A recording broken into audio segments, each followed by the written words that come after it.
Hello friends, सभी को नमस्कार। Welcome back to my YouTube channel. साथियों, आज की वीडियो आप सभी के लिए बहुत महत्वपूर्ण है। आज की वीडियो निष्ठा का जो ऑनलाइन आकलन परीक्षा होनी है उसको देखते हुए बनाई गई है। आप इस वीडियो में देखेंगे मॉड्यूल नंबर 16, 17 व 18 के महत्वपूर्ण 30 क्वेश्चन। साथियों, वीडियो शुरू करने से पहले आपसे निवेदन है कि यदि आपने अभी तक मेरा YouTube चैनल सब्सक्राइब नहीं किया है तो प्लीज़ आप मेरा YouTube चैनल सब्सक्राइब करें, जिससे आपको इसी प्रकार की अन्य उपयोगी वीडियो समय समय पर मिलती रहा करें। अगर आप शिक्षक से संबंधित वीडियो को अपने व्हाट्सएप या टेलीग्राम पर पाना चाहते हैं तो मैंने इसके लिए एक व्हाट्सएप ग्रुप और टेलीग्राम ग्रुप बनाया हुआ है। अगर आप इन ग्रुप में जुड़ना चाहते हैं तो आपको ग्रुप्स के लिंक इस वीडियो के डिस्क्रिप्शन बॉक्स में मिल जाएंगे, आप उसमें ज्वाइन कर सकते हैं। आप मेरे व्हाट्सएप नंबर 9897668080 पर भी संपर्क कर सकते हैं, मैं आपको ग्रुप में ऐड कर लूँगा। साथियों, शुरू करते हैं आज की वीडियो और देखते हैं महत्वपूर्ण 30 क्वेश्चन जो मॉड्यूल नंबर 16, 17 व 18 से संबंधित हैं। पहला क्वेश्चन आता है, व्यावसायिक शिक्षा की औपचारिक प्रणाली की आवश्यकता कब महसूस की गई? पहला विकल्प है सन 1854 में, 1857 में, सन 2000 में, सन 2020 में। तो सही जवाब होगा पहला विकल्प सन 1854 में। अगला क्वेश्चन देखते हैं। अगला सवाल है, प्राचीन भारतीय शिक्षा व्यवस्था ने बढ़ावा दिया। पहला विकल्प है प्राचीन संस्कृति के संरक्षण को, सांस्कृतिक एकता को, सामाजिक मूल्यों को, उपर्युक्त सभी। तो इसका सही जवाब होगा विकल्प नंबर 4, उपर्युक्त सभी। अगला क्वेश्चन देखते हैं, भारत में शिक्षा के पिता के रूप में किसे जाना जाता है? भारतीय शिक्षा आयोग को, वुड बैच को, लॉर्ड मैकाले की शिक्षा नीति को, इनमें से कोई नहीं। तो साथियों, इसका सही जवाब होगा ऑप्शन नंबर 2, वुड डिस्पैच को। भारत में शिक्षा की मैग्ना कार्टा के रूप में वुड डिस्पैच को माना जाता है। अगला सवाल है, शिक्षा में मैनुअल कार्य के महत्व पर बल दिया वुड डिस्पैच ने, हंटर आयोग 1882 ने, वुड और अबोट आयोग 1936 ने, महात्मा गांधी ने। साथियों, इसका सही जवाब है ऑप्शन नंबर 3, वुड और अबोट आयोग 1936 ने शिक्षा में मैनुअल कार्य के महत्व पर बल दिया। अगला सवाल है, वर्धा शिक्षा योजना और किस नाम से जानी जाती है? हंटर आयोग, वुड डिस्पैच, महात्मा गांधी की नई तालीम, राधाकृष्णन आयोग। तो सही विकल्प है ऑप्शन नंबर 3, महात्मा गांधी की नई तालीम। अगला सवाल देखते हैं, कौशल विकास और उद्यमिता के लिए एक व्यापक राष्ट्रीय नीति कब बनाई गई? कौशल विकास और उद्यमिता के लिए राष्ट्रीय शिक्षा नीति कब बनाई गई? 2010 में, 2013 में, 2015 में, 2020 में। सही जवाब है विकल्प नंबर 3, 2015। अगला क्वेश्चन आता है, राष्ट्रीय कौशल विकास निगम के नेतृत्व में सार्वजनिक निजी भागीदारी, जिसे 2009 में स्थापित किया गया था, किन गतिविधियों को संचालित कर रही है? पहला विकल्प है नीति नियोजन बुनियादी ढांचे का विकास, राष्ट्रीय उपजीविका आधारित मानकों का विकास, प्रशिक्षण मूल्यांकन और प्रमाणन में कौशल विकास। ऑप्शन नंबर 4 है उपर्युक्त सभी। तो सही जवाब है ऑप्शन नंबर 4, उपर्युक्त सभी। अगला सवाल है, क्वेश्चन नंबर 8, व्यावसायिक पाठ्यक्रम सीखने के परिणामों पर आधारित है, जिनमें शामिल है संचार कौशल, स्वप्रबंधन कौशल, सूचना और संचार प्रौद्योगिकी कौशल। ऑप्शन नंबर 4, सभी। तो उसका सही जवाब है ऑप्शन नंबर 4, सभी। नेक्स्ट क्वेश्चन आता है क्वेश्चन नंबर 9, कौशल विकास और उद्यमिता 2015 में राष्ट्रीय नीति ने अगले 5 वर्षों में कितने प्रतिशत स्कूलों में ग्रेड 9वीं से औपचारिक शिक्षा के साथ कौशल को भी एकीकृत करने का लक्ष्य रखा है? 30%, 25%, 40% और 50%। तो सही जवाब है ऑप्शन नंबर 2, 25%। अगला सवाल आता है, CBCS का फुल फॉर्म क्या है? पहला विकल्प है child based credit system, choice based credit system, chair based credit system, इनमें से कोई नहीं। सही जवाब है विकल्प नंबर 2, choice based credit system. Next question, कोविड-19 का प्रकोप चीन में कब शुरू हुआ? कोविड-19 का जो प्रकोप है वो चीन में कब शुरू हुआ? अब ये चारों विकल्प दे रखे हैं, इसमें सभी सही लग रहे हैं। जनवरी 2019 में, अक्टूबर 2019 में, नवंबर 2019 में, दिसंबर 2019 में। तो साथियों ऐसे प्रश्न बहुत महत्वपूर्ण होते हैं। लगभग सभी विकल्प सही नज़र आ रहे हैं, सभी को पता है कि 2019 में हुआ था। तो इसमें सही जवाब है ऑप्शन नंबर 4, दिसंबर 2019 में। अगला सवाल, कोरोना वायरस को नोवल कोरोना वायरस क्यों कहा गया? क्योंकि यह बहुत तेज़ी से फैलता है, क्योंकि यह एक संक्रामक बीमारी है, क्योंकि यह बिल्कुल नया वायरस है, इनमें से कोई नहीं। साथियों नोवल कोरोना वायरस इसलिए कहा गया है क्योंकि ये बिल्कुल नया वायरस है, पहले इस तरह का कोई वायरस नहीं था, तो इसका नाम बिल्कुल नया है, नया वायरस है, इसलिए इसका विकल्प नंबर 3 सही है, क्योंकि यह बिल्कुल नया वायरस है। नेक्स्ट क्वेश्चन है, कोविड-19 से सुरक्षा के लिए एक विद्यालय को क्या सुनिश्चित करना चाहिए? छात्रों और शिक्षकों को कोविड-19 के बारे में जागरूक और सतर्क करना, विद्यालय के बच्चों में स्वास्थ्य एवं उनके कल्याण और स्वच्छता को प्राथमिकता देना, सामाजिक दूरी बनाए रखना, तनाव मुक्त अधिगम के माहौल को बनाना, उपर्युक्त सभी। तो सही जवाब है क्वेश्चन इसका ऑप्शन नंबर 4, उपर्युक्त सभी, क्योंकि विद्यालय में ये सभी काम होने बहुत जरूरी हैं।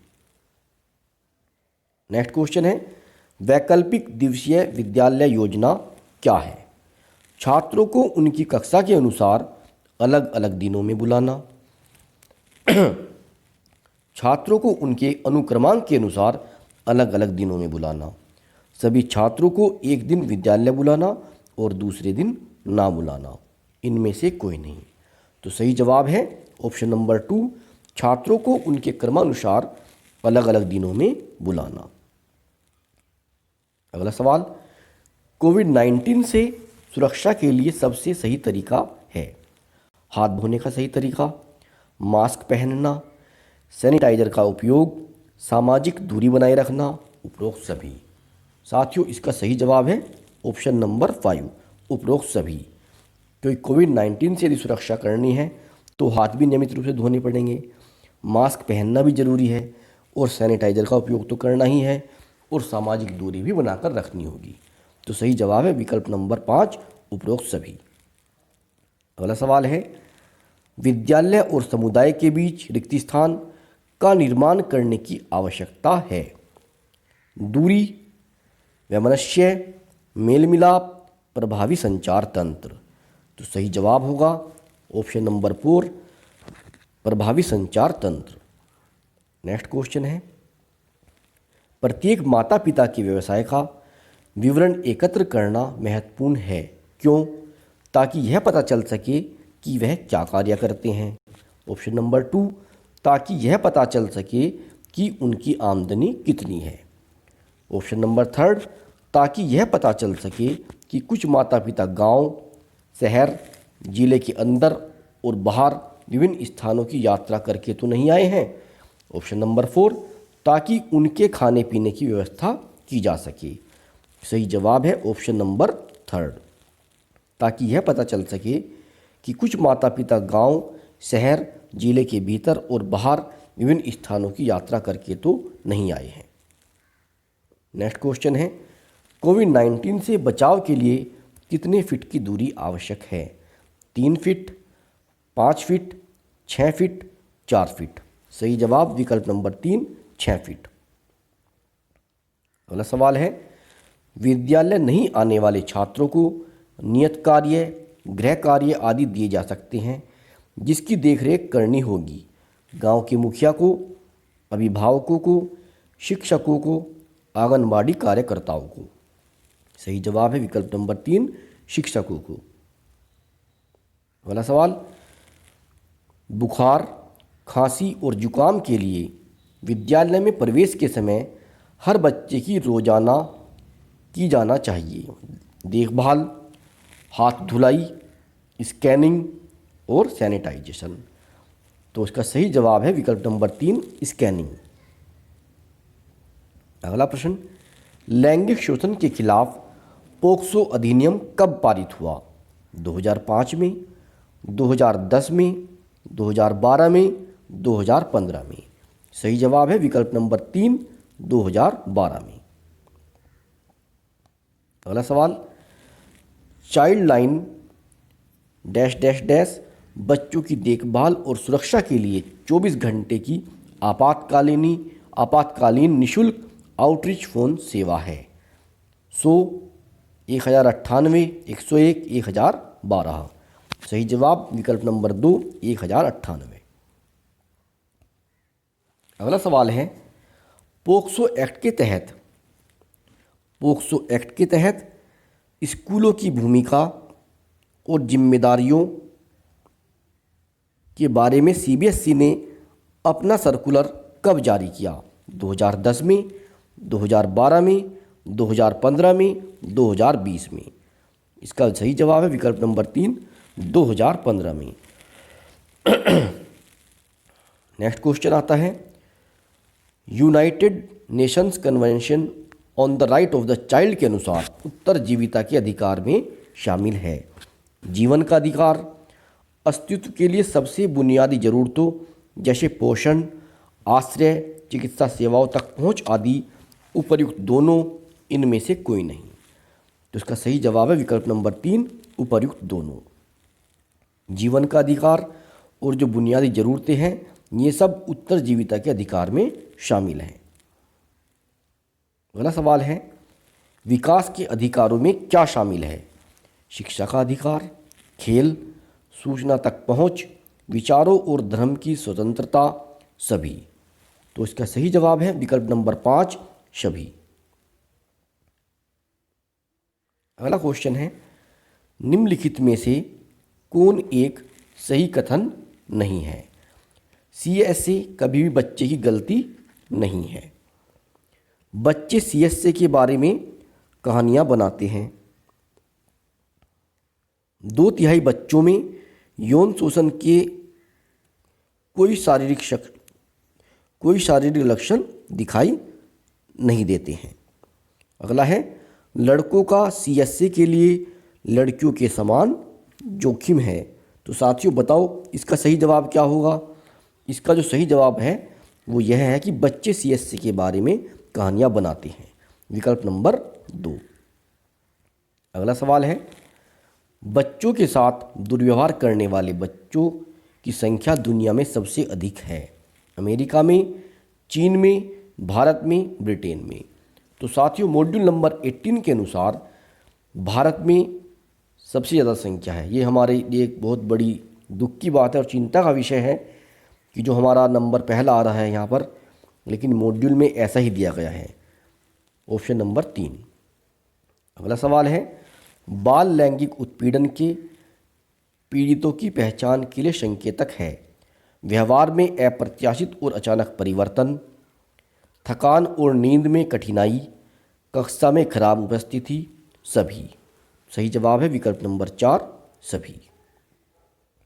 अगला प्रश्न है, बाल लैंगिक शोषण के मुद्दे को हल करने के लिए भारत में कानूनी ढांचा है। भारत का संविधान, भारतीय दंड संहिता, किशोर न्याय अधिनियम 2015, लैंगिक अपराधों से बच्चों का संरक्षण अधिनियम 2012, उपरोक्त सभी।